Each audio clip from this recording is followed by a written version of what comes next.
যুদ্ধাবস্থায় এবার মধ্যপ্রাচ্যে কিছুটা ম্লান ঈদ আনন্দ খোলা আকাশের নিচে বিষাদময় ঈদ উল ফিতর উদযাপন করছেন গাজার বাসিন্দারা।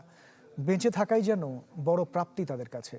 ঈদের নামাজে বড় জামায়াত দেখা গেলেও আতঙ্ক কাটছেই না লেবানন, ইরাক, সৌদি সহ বিভিন্ন দেশে। প্রিমিয়ার ওয়ার্ড্রোব, গুছিয়ে ফেলুন জীবনটাকে।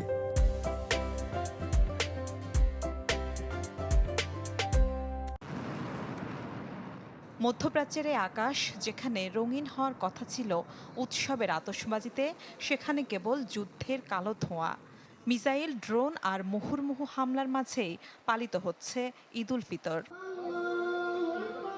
আনন্দ ম্লান হলেও গাজার সারোয়া স্কোয়ারে খোলা আকাশের নিচে একসাথে ঈদের নামাজে সামিল হন ফিলিস্তিনিরা। পুরুষদের সাথে এক কাতারে নামাজ আদায় করেন নারী ও শিশুরাও।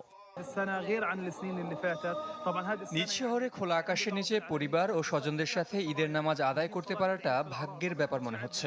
এজন্য সৃষ্টিকর্তার কাছে শুকরিয়া। গেল 2 বছর সেটিরও সুযোগ পাইনি আমরা।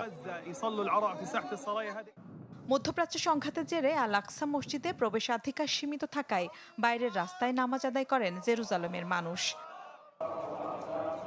যুদ্ধের কারণে বড় ধরনের জমায়েত এখন বেশ ঝুঁকিপূর্ণ লেবাননে। তবুও বৈরুতের মোহাম্মদ আল আমিন মসজিদের মতো বড় বড় জায়গাগুলোতে ঈদের দিন দেখা গেছে হাজারো মানুষের সমাগম।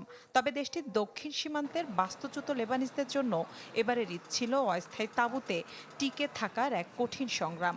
কণ্ঠে ছিল প্রিয় ভিটেমাটিতে ফিরে যাওয়ার তুমুল আকুতি। আমরা কোনো সাহায্য বা করুণা চাই না। ফেলে আসা প্রিয় ভিটেমাটিতে ফিরে আগামী ঈদ করতে চাই। ইনশাল্লাহ এই যুদ্ধ দ্রুত শেষ হবে। ইরাকের বাগদাদে শেখ আব্দুল কাদির আল কিলানির মসজিদ ও মাজারে ঈদ উল ফিতরের নামাজ আদায় করেন মুসল্লিরা।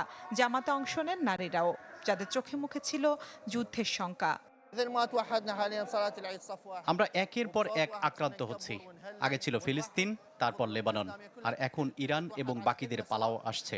এর থেকে মুক্তির একমাত্র উপায় ও সমাধান হলো মুসলিম জাতির ঐক্যবদ্ধ হওয়া। মহান আল্লাহর কাছে সেটাই প্রার্থনা। শুক্রবার ঈদ উল ফিতর উদযাপন হয়েছে সৌদি আরবে। শেখ সুলাইমান আল আওদাতে নামাজ আদায়ের সময় চলমান সংঘাতের অবসান কামনা করা হয়।